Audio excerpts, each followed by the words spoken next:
مزاج کودکان لطافت خاصی داره و تشخیصش یکم سخته.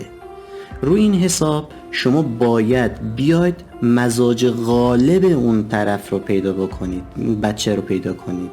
وقتی مزاج غالب اون کودک رو پیدا کردید، بیاید توصیه های تغذیه‌ای بهش بدید. مثلا از غذاهای مصنوعی پرهیزش بدید و مثل چیپس، پفک، آدامس، لواشک اینا رو مصرف نکنه.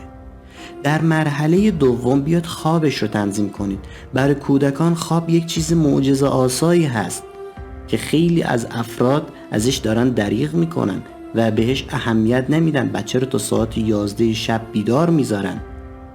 و سومین کاری که باید انجام بدید برای تعادل مزاجش تحرکشه. کم تحرک نذارید باشه.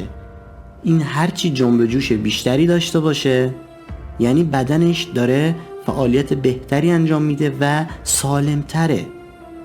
کم تحرکی و گوشه‌گیری بچه رو از پا در میاره. بچه مال اذیت کردنه.